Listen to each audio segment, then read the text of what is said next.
오늘은 본문을 가지고 기가 막혀 앉으니라는 제목으로 하나님의 말씀을 나누겠습니다. 기가 막히다라는 이 본문의 제목을 잘 하지는 않는데요. 오늘 이 본문의 제목이 어떻게 또 이루어졌고 어떤 것이 이 기가 막혔는지 살펴보길 원합니다. 이런 말이 있습니다. 주인공은 언제나 항상 끝에 등장한다라는 말이 있습니다. 그리고 그 주인공은 모든 상황을 한 번에 정리하게 됩니다. 또 그러한 주인공에는 우리가 어떤 이 반전의 효과를 기대하는 것도 당연한 이야기입니다. 오늘 성경에서 마지막에 이 주인공처럼 등장했던 에스라도 그러한 한 사람이었는데요. 이 에스라가 등장하자마자 이스라엘은 온전한 회복과 또한 은혜가 흘러갔었습니다. 하지만 이 회복은 오늘 제목처럼 기가 막힌 회복이었고 기가 막힌 은혜였다라는 사실입니다. 오늘 본문을 통하여서 에스라가 왜 도대체 기가 막혀서 앉게 되었는지를 살펴보며 또 우리의 삶은 어떻게 적용해야 하는지 살펴보도록 하겠습니다. 에스라 성경은 이 이스라엘의 1차와 2차 포로 귀환을 기록하고 있습니다. 1차는 수룹바벨을 중심으로 약 5만 명 정도가 예루살렘으로 돌아왔습니다. 그리고 이들은 한마음으로 성전을 완공하게 되었고 이 오랜 포로 생활이었지만 하나님께 드리는 제물과 혹은 제사를 아낌없이 내어놓아 모든 번제를 드렸습니다. 또한 이들은 성전의 터만 만들어진 것을 보고 감격했고 기뻐하였습니다. 이러한 모습을 통하여 1차 포로 귀환했던 사람들이 이 구원에 대한 소망 그리고 해방에 대한 것들을 얼마나 간절히 기대했는지를 알 수 있었습니다. 그러나 이러한 모든 것들이 순탄하게 진행되지는 않았지만 1차 포로 귀환은 하나님의 도우심으로 잘 마무리되었습니다. 그리고 시간이 약 한 80년 정도가 흘러서 에스라를 중심으로 2차 포로 귀환이 시작되었습니다. 비록 1차보다 적은 인원이 출발했는데요. 그 인원은 성인 남자가 약 1,800명 정도였고 가족 수를 4명씩만 계산을 해보면 약 7,200명 정도, 한 명을 더 포함하면 이 9,000명 정도가 되는 1차보다는 조금 적은 숫자였지만 예루살렘으로 돌아오게 되었습니다. 또한 이 포로되었던 이 페르시아라는 이 바사 제국에서 이 예루살렘의 거리는 약 1,500km가 됩니다. 이 무리들이 도보로 이동하면서 약 4개월 정도를 광야에서 보내야만 했습니다. 광야는 저희가 말 그대로 사방에 뚫려 있는 곳입니다. 어느 곳에서도 이 도적과 매복한 자들이 다가오게 되면 꼼짝없이 당할 수밖에 없는 그러한 환경이 광야라는 곳이죠. 하지만 에스라는 이 2차 포로 귀환을 맞이하면서 하나님의 손을 의지하였고 하나님께 기도하며 간구하였습니다. 그 결과로 하나님의 손이 에스라와 함께한 모든 사람들을 지켜주시는 역사를 경험하게 되었습니다. 이로 인하여서 2차 포로 귀환한 이들은 예루살렘에 도착하자마자 다른 것을 하지 않았고 하나님께 기뻐하며 감사하며 감격의 예배를 드렸습니다. 1차 때와 마찬가지로 여전히 아직은 가진 것이 많이 없었지만 모든 것을 드려 하나님께 기뻐하며 감사의 예물을 드렸습니다. 이 에스라의 또 다른 별명은 학자라는 것입니다. 그만큼 율법과 하나님에 대한 지식이 뛰어났다라는 이야기가 되죠. 또한 이 율법을 익숙하게 여긴다라는 것을 의미하면서 이 에스라는 율법을 아는 것에만 그치지 않고 생활 속에서도 잘 녹아져 있다라고 설명하고 있습니다. 그래서 이 뻥 뚫려 있는 4개월 동안의 광야 길도 다른 것의 도움을 구하지 않고 오직 하나님의 도움만을 간구했던 것입니다.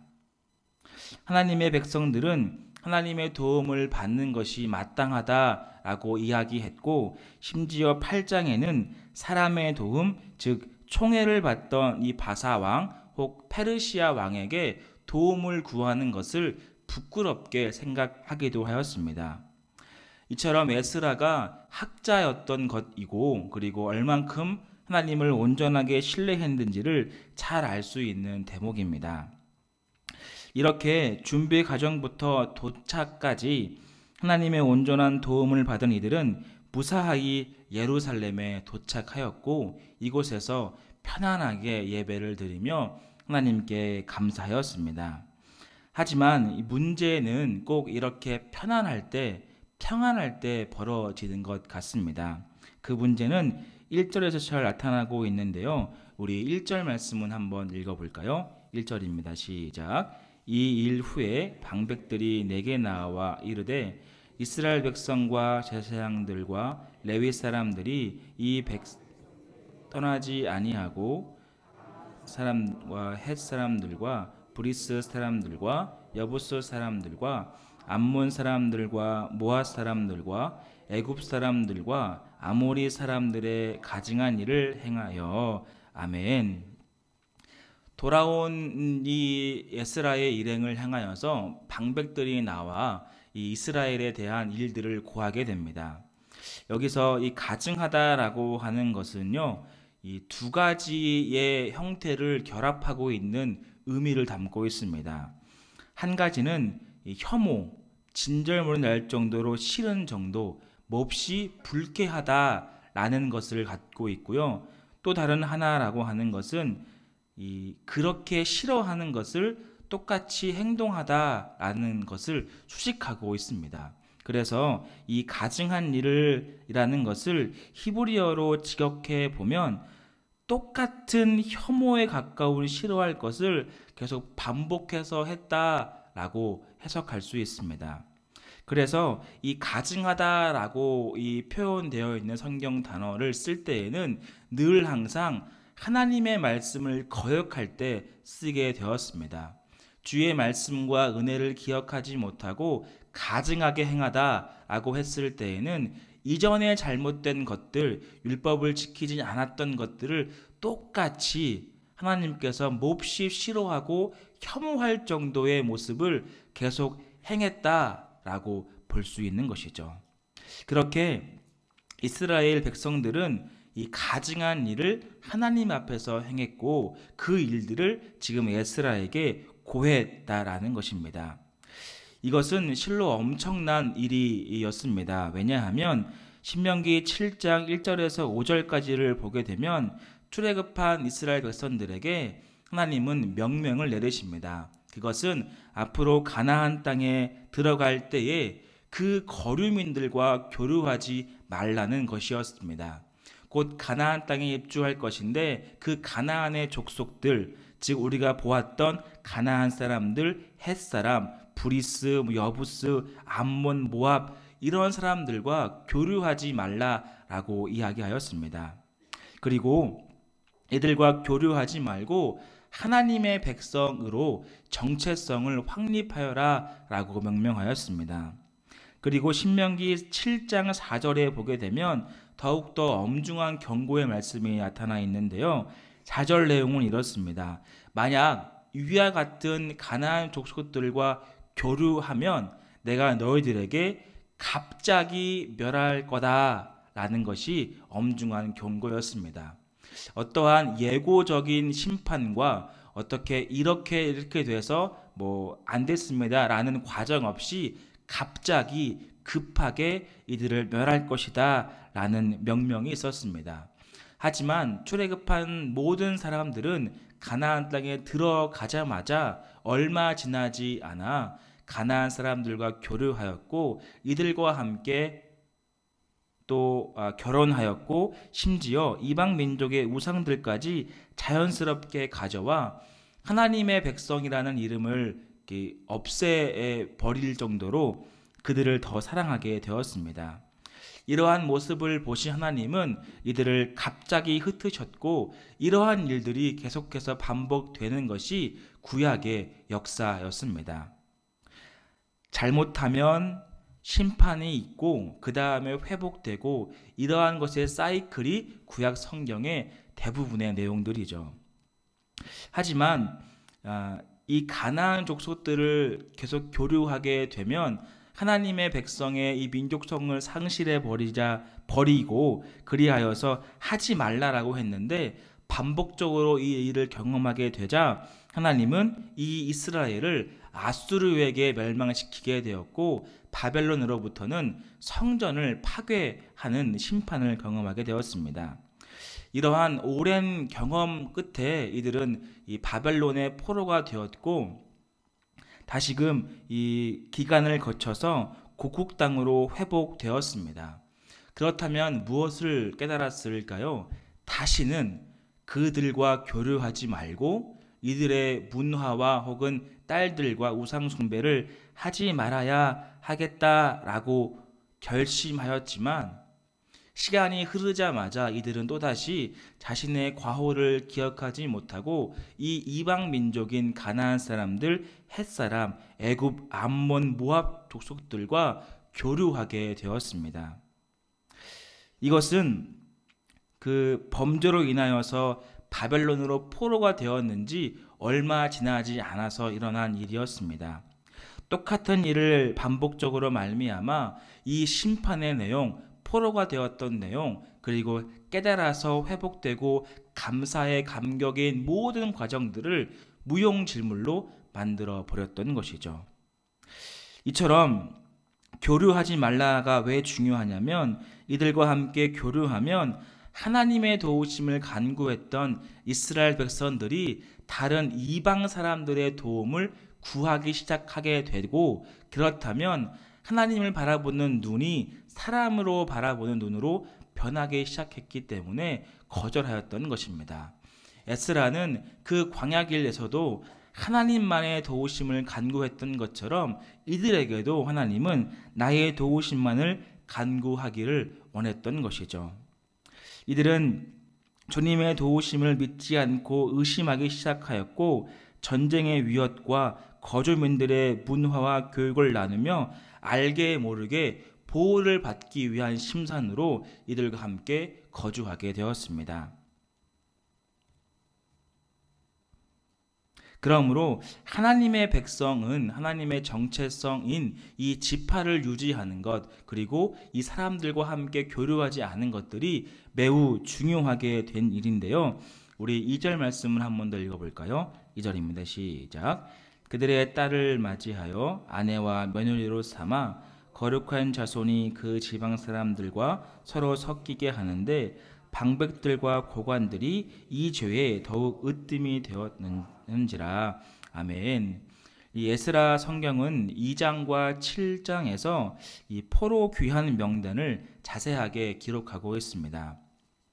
그 이유는 다름 아닌 앞서 언급했던 것처럼 하나님의 정체성을 지키기 위해 지파들을 세웠던 것입니다.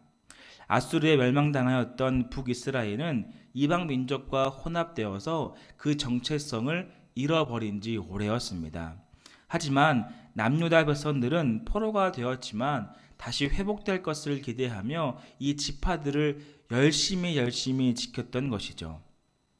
하나님의 도우심만을 간구하였던 이들이 다시 해방되는 것을 기대하였지만 다시금 고국 땅에 돌아오자마자 예전과 똑같이 가증한 일을 행하여 잊어먹어 버리고 하나님을 멀리 떠나게 되는 결과를 얻게 되었습니다.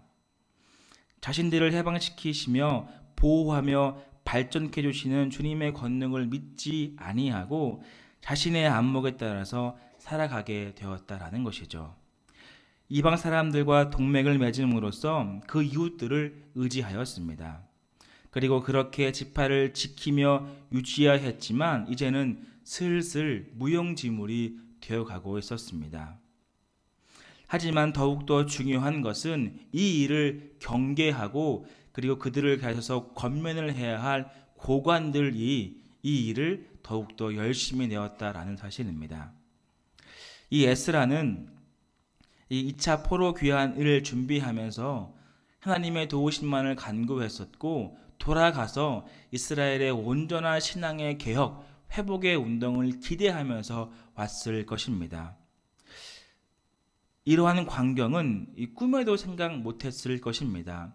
만약 좀 여겼다면 이스라엘 사람들이 주의 말씀을 잘 모르기 때문에 조금 어려워할 정도로만 생각했지 이 정도까지 될 줄은 몰랐을 것입니다. 그래서 오늘 본문의 제목처럼 에스라가 기가 막혀서 앉았다라고 성경은 말씀하고 있습니다.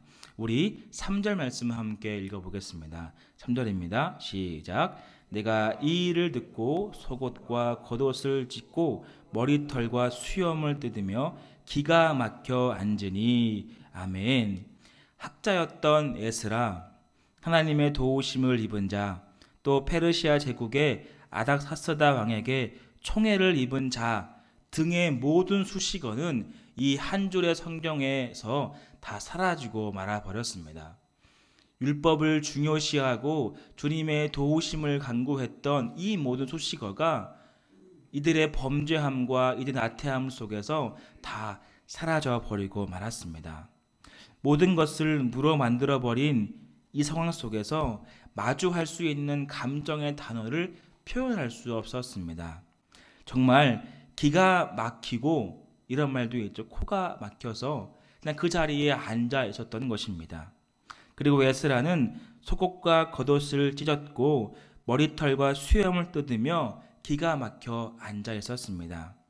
이 세 가지 행동은 극한 분노와 슬픔과 상심의 상황을 표현하는 또 상징하는 단어인데요. 각각의 특별한 의미를 갖고 있습니다. 먼저는 옷을 찢는 행위는 절대로 있어서는 안 될 일들을 듣거나 보았을 때 갖게 되는 슬픔이나 놀람의 감정을 극단적으로 표현하는 상징적인 행동이었습니다. 이러한 행동을 취한 대표적인 예는 이렇습니다. 야곱이 가장 사랑했던 요셉이 형들의 모함으로 죽었다라는 사실을 듣고 그 피가 묻은 채색 옷을 바라보며 애통하며 옷을 찢었다라고 성경은 기록하고 있습니다. 이만큼 감당할 수 없는 감정, 주체할 수 없는 그 마음을 표현할 때 이 옷을 찢었다라고 이야기하고 있죠. 또한 에스라는 겉옷을 찢은 것이 아니라 이 속 안에 있는 옷과 겉옷에 있는 모든 옷을 찢었다라고 성경은 말씀하고 있습니다. 그만큼 이 상실감과 큰 충격은 이루 말할 수가 없는 정도의 모습이었던 것이죠. 그 다음으로는 머리털과 수염을 뜯었다라고 하는 것인데요. 히브리인들에게는 이 머리털은 굉장히 준수한 용모와 명예의 상징이었다라고 합니다. 머리털을 다듬고 아끼는 것은 이 사람의 명예라고 할 수 있는 것이죠. 내가 한 사람의 가치 있는 사람으로서 존재를 나타내는 상징적인 표현이 머리를 가꾸는 행동이었습니다.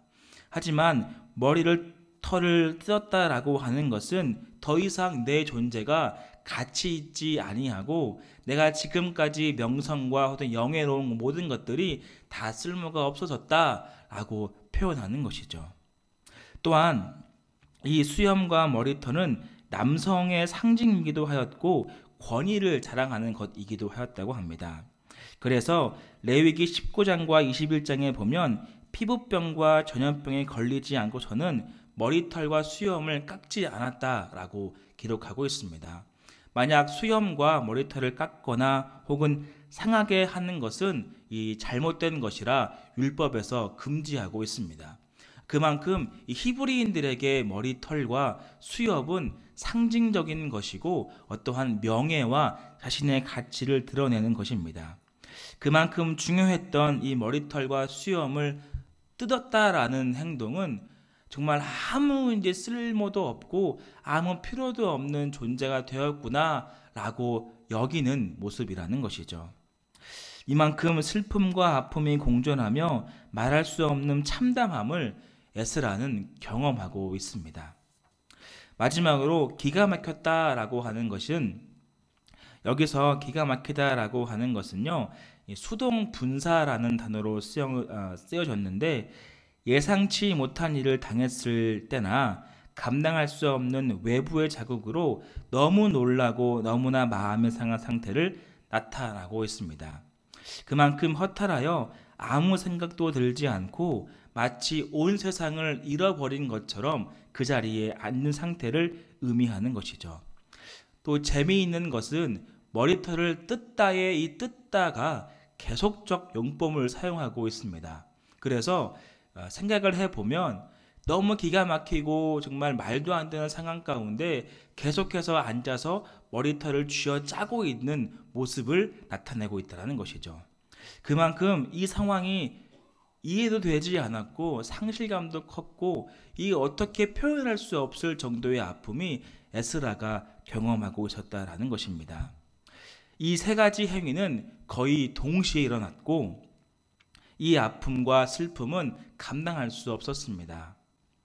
에스라의 또 다른 별명이 하나가 있었는데요. 아까 언급했는데 혹시 기억하시나요? 학자였습니다. 그리고 페르시아 제국인 아닥사스다 왕의 총애를 받은 사람이었습니다. 왜냐하면 구하는 것은 다 얻었다라고 성경은 기록하고 있기 때문입니다. 그만큼 귀환하지 않고 이 페르시아 제국에 살았다고 하면 평화롭고 풍요로운 삶을 살 수 있었던 에스라였습니다. 하지만 에스라는 예루살렘에 가려고 하지 않았던 많은 사람들을 불러 모았고 심지어 레위 지파 사람들까지 데리고 돌아왔습니다. 하지만 돌아온 이스라엘은 예루살렘은 기대했던 땅과 너무 다른 모습이었고 이러한 모습 때문에 정말 참담한 모습을 갖고 있었습니다. 성경은 고백합니다. 기가 막혀 앉으니. 사랑하는 성도 여러분, 우리의 모습은 혹시 어떻습니까? 우리가 이 에스라의 모습처럼 기가 막혀서 앉았다라는 것이 아닙니다. 우리의 모습을 바라보시고 탄식하고 아파하실 주님께서 기가 막혀 앉았다라는 것이죠. 우리 역시 하나님의 은혜로 말미암아 포로되어 죽을 수밖에 없는 저희들을 하나님의 강권적인 은혜로 말미암아 구원을 선물로 받게 되었습니다. 그리고 그 기쁘신 뜻대로 말미암아 우리에게 그 은혜의 풍성함으로 대로를 걷게 하셨죠. 하지만 우리의 모습은 어땠나요? 주님의 참된 제자의 모습으로 살아갔던 적이 더 많았나요? 그렇지 않았을 것입니다. 늘 도망치고 자주 거절하고 때로는 원망과 불평으로 하나님을 도망친 경우가 더 많았습니다. 아주 가끔 주님께 충성 맹세하였다고 하지만 그것도 그리 길지는 못했습니다. 그럴 때마다 주님이 우리를 보시면서 이렇게 기가 막혀 앉아 계시고 있지는 않을까요? 에스라에 느꼈던 모든 감정이 나를 보시는 주님의 마음일 수도 있다는 것을 우리는 기억해야 합니다. 여러분은 어떻습니까? 나와는 다른 이야기라 생각하고 계십니까? 아닙니다. 에스라의 입장이 우리가 아니라 에스라의 입장이 나를 바라보고 계시는 주님의 입장이라는 사실입니다. 범죄한 우리를 바라보시는 주님의 마음이 바로 기가 막혀서 우리를 향하여 앉았다라고 할 수 있기 때문입니다. 최근 발매된 찬양 앨범 중에 이 찬양 인도자 분께서 이러한 고백을 했는데요. 잠시 나누겠습니다. 이 어노인팅이라는 이 찬양 앨범에 내가 예수를 못 박았습니다라는 곡인데요. 가사가 이렇습니다. 제가 잠깐 불러드리겠습니다. 예수 흠도 죄도 없는 당신이 깊이 감춰둔 뇌 죄로 인하여 하나님의 어린 양 속죄의 제물되어 저주받은 나무에 달리셨네. 예수 참 사랑과 평화의 주님, 소망 없이 멀어진 우리를 하나님과 온전케 화목케 하기 위해 십자가로 막힌 담 허무셨네. 내가 예수를 당신을 부인했습니다. 내가 예수를 당신을 못 박았습니다. 당신이 행하신 일 모든 약속을 다 잊고 십자가에 예수를 매달았네. 내가 예수를 당신을 부인했습니다. 내가 예수를 당신을 못 박았습니다. 나의 모든 죄를 지고 아버지께 인도하시는 내가 예수를 못 박았습니다. 이러한 노래 속에서 이러한 고백을 했었습니다. 자신은 언제부터인가 사람들을 볼 때 하나님, 저는 다른 사람보다 좀 낫죠. 왜냐하면 저는 그렇게 행동하지 않잖아요. 라고 이야기를 했다 합니다. 그러한 마음 가운데에 어느 날 십자가를 바라볼 때에 주님, 저는 주님을 십자가에 못 박지 않았습니다. 라는 이상한 당당함과 알 수 없는 이 마음이 생겨 이 찬양의 가사를 고백하게 되었고 이 곡을 만들었다라고 합니다. 여러분, 우리의 모습은 어떻습니까? 우리 역시 예수를 나의 죄로 말미암아 나의 허물로 말미암아 십자가에 못 박았습니다. 그리고 그 은혜와 사랑으로 우리는 믿음의 길을 또한 은혜의 풍성함으로 누리게 되는 것이죠. 하지만 우리는 늘 죄의 늪에 빠져 주님을 못 박지 않았다라고 이야기하고 심지어는 주님께 원망하며 불평하는 모습을 서슴지 않고 있지는 않습니까? 어디에 나오는지 모르는 당당함이 우리가 알게 모르게 지으는 모든 죄로 말미암아 당당하게 주님, 저는 괜찮은데요 라고 말하고 있지는 않으십니까? 우리의 모습을 돌이켜 봐야 합니다. 나를 바라보시는 주님, 나에게 베풀어 주신 그 풍성한 은혜를 기억하지 못하고 여전히 죄 가운데에 여전히 우리의 모습을 원망하고 주님을 향해 불평하고 있지 않은지 우리의 모습을 돌아봐야 합니다. 지금도 나를 향해 주님께서 기가 막혀서 앉아 우리를 어떻게 할지 고민하고 계실지 모르기 때문입니다. 우리 찬송하시면서 잠깐 기도하며 나아가도록 하겠습니다.